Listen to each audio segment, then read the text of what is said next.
Magandang araw mga kaibigan. Pag-usapan natin ngayon yung private plane na nagdala kay Pangulong Rodrigo Roa Duterte mula sa Pilipinas papuntang Netherlands.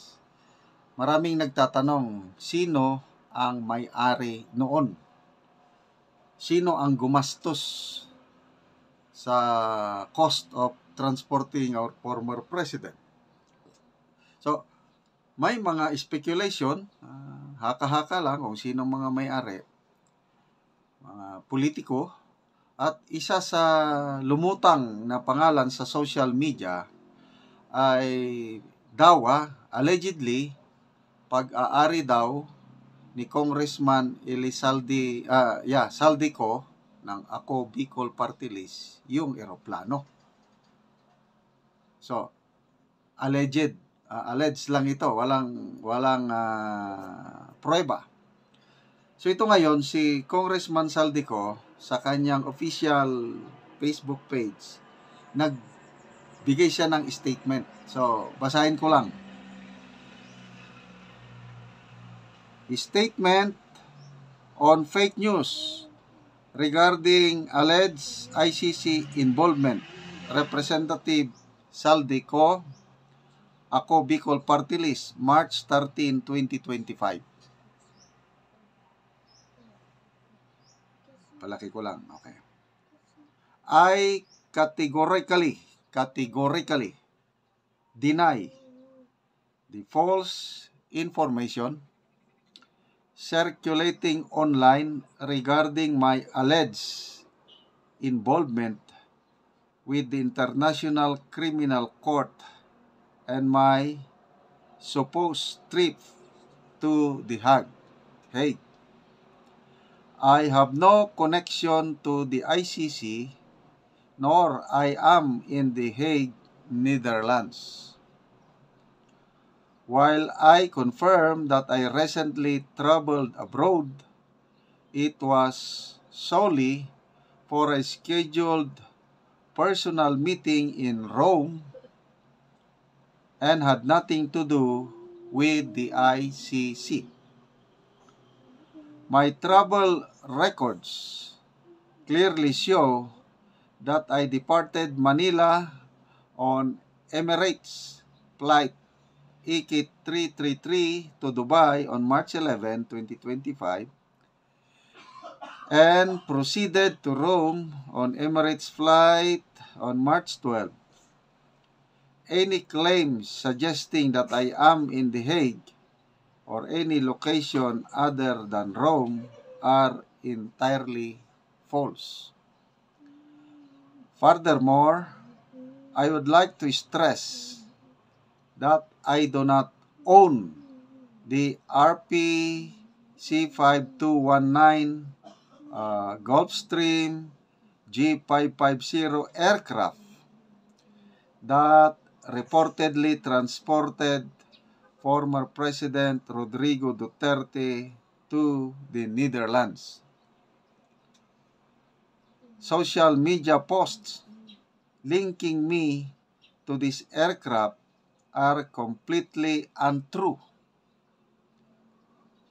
News website Politico has reported that the flight was allegedly arranged by Challenger Aero Corporation.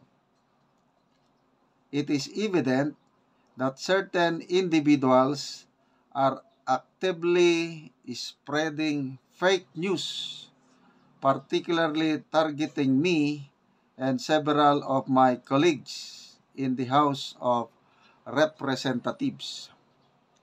I believe that this is a concerted effort to divert the public's attention from the real issue.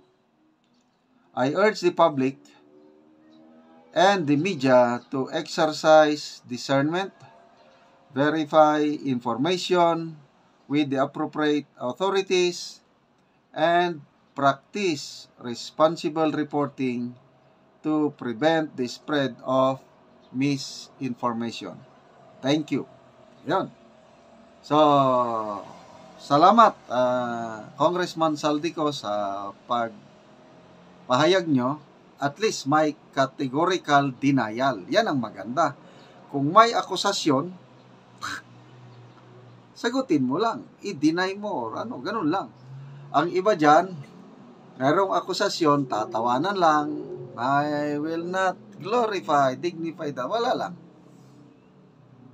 So, nasa publiko na ngayon kung paniwalaan nila ang pahayag ni Congressman Saldico. Magbasa tayo sa mga comments.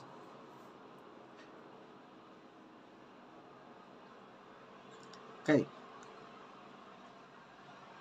Brabs po.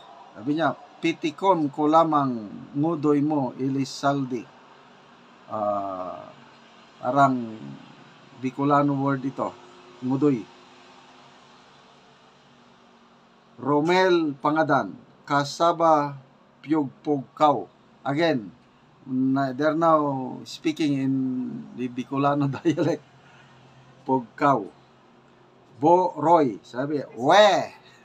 Tumatawa emoji. So, meaning hindi naniniwala.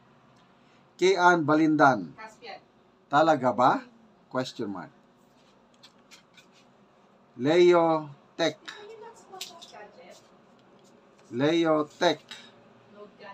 We don't need your explanation about ICC and Duterte. What we need from you and Jill Bungalon is the approved project of late Congressman Edsel Lagman that you diverted and converted to other project favorable to your family business. Ito na. And your explanation on the expose of Senator Gatchalian about abnormalous transactions. Otherwise, you will not get any vote from 1st District of Albay. So, again, yan ang pahayag na nasa inyo na, taong bayan, kung paniwalaan nyo. So, ang tanong ngayon, sino ang may-ari sa private plane? Sino ang gumastos? Medyo magastos yun. Private jet. So, ako, hindi ko pa rin alam.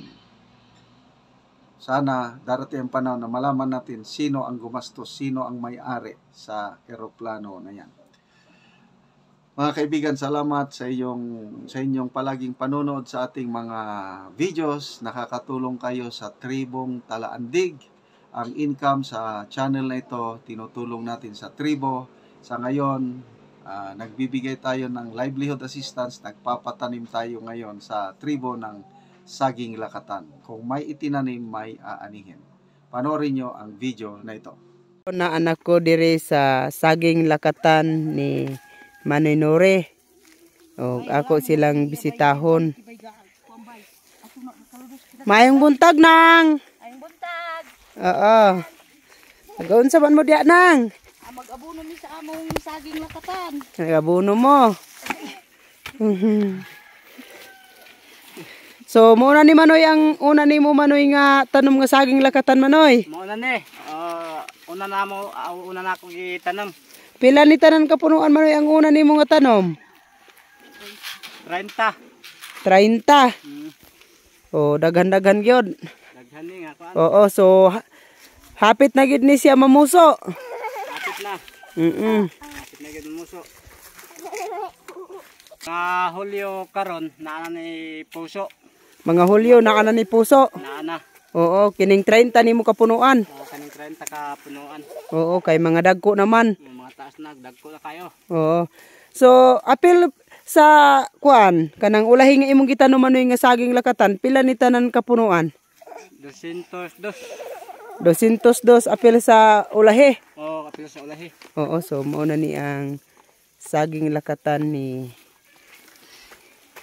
Manoy Nore. Nga 202 tanan. 30 ang nauna niya nga tanom. So nautruhan pagid niya ug mao na ni. ang yang gipadaghan nga iyang saging lakatan.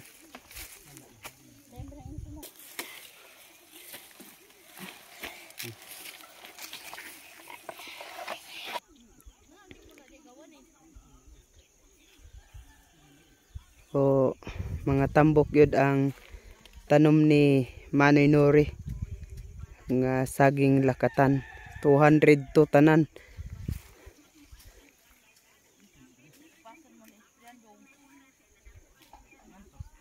Unsa imong maistorya na ang guwahin sa padayon sa pagtabang sa abono ug sa puradan ug uban pa nga magamit nato sa saging? Magdako akong pagpasalamat sa nagtanaw og video nga mopadayon ang pagsuportar kanamo og paradan og abono og sa Ginoo nga makapas suportar gyud sa pagpaeskwela sa akong mga anak. Oo. Sige nang, salamat. Salamat sa Ginoo. Oo.